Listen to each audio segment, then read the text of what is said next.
Hello, lovelies. Lisa here from Mindful Tarot with another weekly reading. And before I dive in, I just want to say a few words of deep thanks to Elle at Sacred Seed Tarot for her, in general, for her incredibly fabulous channel and all of her brilliance and vivacity and just her general fabulosity. And also for the tremendous review she just did of Eden Gallanter's deck. I'll say a little bit more about the pronunciation of that deck in a second. I have an update on that. And also for her mentioning the challenge that I'll be doing in June here on YouTube and then also on my Instagram channel as well. Okay, so this deck, Eden Gallanter's gorgeous self-published deck. The name of the deck translates, it's a made-up name, a combined name that she came up with, and it means little storm. And it's part a Greek word and then a French suffix. So, being very, very clever, I originally thought that the pronunciation of that was Cheimonette. And the K sound for that CH is not completely wrong.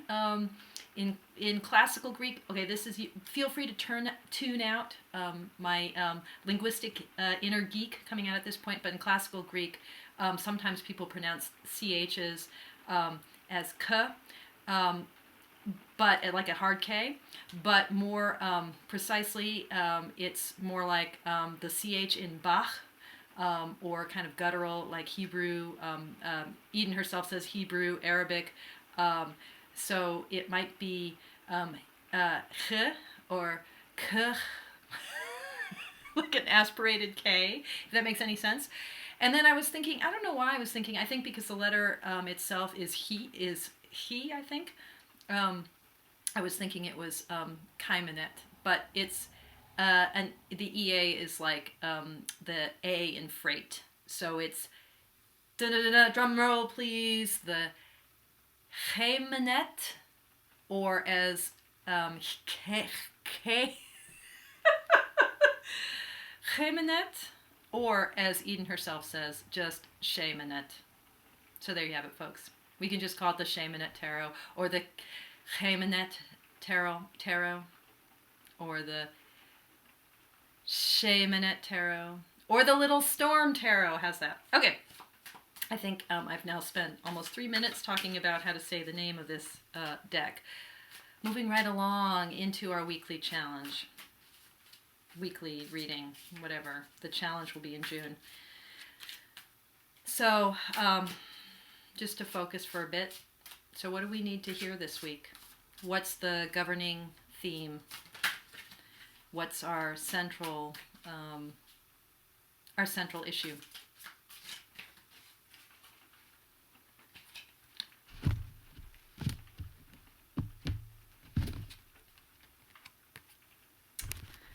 Eight of Staves. So staves are her wands, her suit of fire, and very much about imagination and creativity. And let me see if I can hold this so you can actually see the card. That would be helpful. So you know what we're used to with this card in the Rider-Waite imagery is all about movement forward, the sort of sense of a project nearing completion, or perhaps news, those 8 wands, like arrows shooting through the air. For Eden, I think the connection here is that when we are constrained, often when we experience deep constraint, especially externally, that can itself become a real impetus toward forward movement, toward a kind of creative energy arising. Okay, so ways in which, and then also if you sort of see the ways in which this card is an echo of the Hanged Man, ways in which constraints might be enabling, might energize us moving forward. Flanking that central theme, the Nine of Swords. So swords, intellect, communication, rationality, our ability to see the boundaries and edges of things, and hence to be able to see the world beyond our own narrow energies. But this moment of sort of intellect and our capacity to shape our world with our mind and respond to the universe that seems external to us through our own inner creations and machinations, the ways in which that becomes imprisoning, becomes the sort of sense of kind of flailing away internally at a world that is kind of malevolent. For Eden, this woman is unable to communicate sort of a figure of madness, the Princess of Swords, struggling in her own inner turmoil, trying to articulate that outward, but being stuck. That sort of familiar nightmare sense of the Nine of Swords. And then on the other side, the Ace of Cups.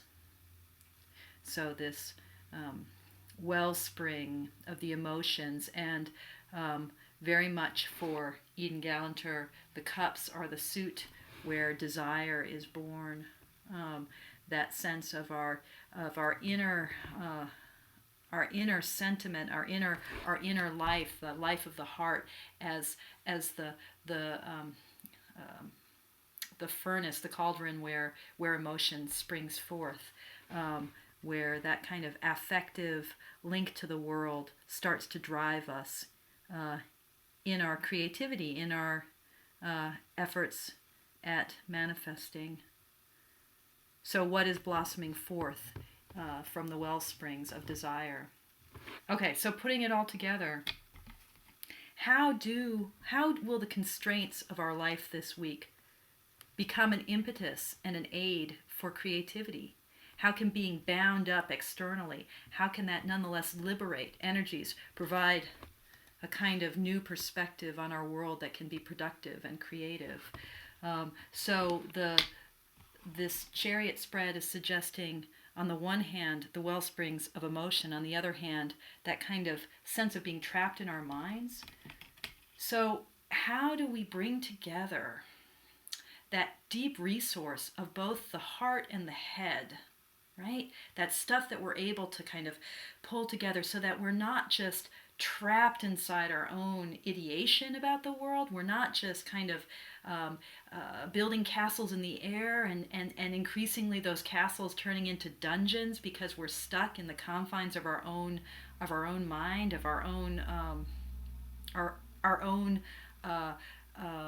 fantasy. So that tendency to be trapped inside the mind, how can we balance that with this kind of the origination of desire in the heart? I mean, for me, this is really a spread that's all about finding ways to balance that deep gut inspiration of what we yearn for, what we long for, right? Of that emotional wellspring, to balance that with the thoughts that might be spinning, churning, wheeling about in our head, constructing a whole universe in our head, so that heart, emotion, and intellect can kind of release each other from two different versions of being stuck inside, right? Being stuck inside our heart with desires that are burning to burst forth, or being stuck inside our head with thoughts that might tend toward anxiety, even in Eden's deck, even into madness. So turning the constraints of the external world into enabling conditions for creativity requires us this week, I think, to find ways to balance the deep-seated yearning of the heart, of the gut, with that inner hamster wheel of the mind, using the heart to free the mind, and perhaps using the mind as an engine to take that heart desire and start to shape it, right? To nurture it, to form it into movement forward. Head and heart. What a thought. Who'd have thunk it? Let's try to find some balance this week. All right. As I start to dwell more and more with the Cheimonette Little Storm Tarot, I hope to help folks get inspired about exploring creativity either with this deck, which is still readily available online, or with some other deck. And I'll say more as things move forward with how that challenge will unfold in June. Okay, take care all. And just a last chance to see the spread all together. Central card, 2 flanking cards. Have a great week.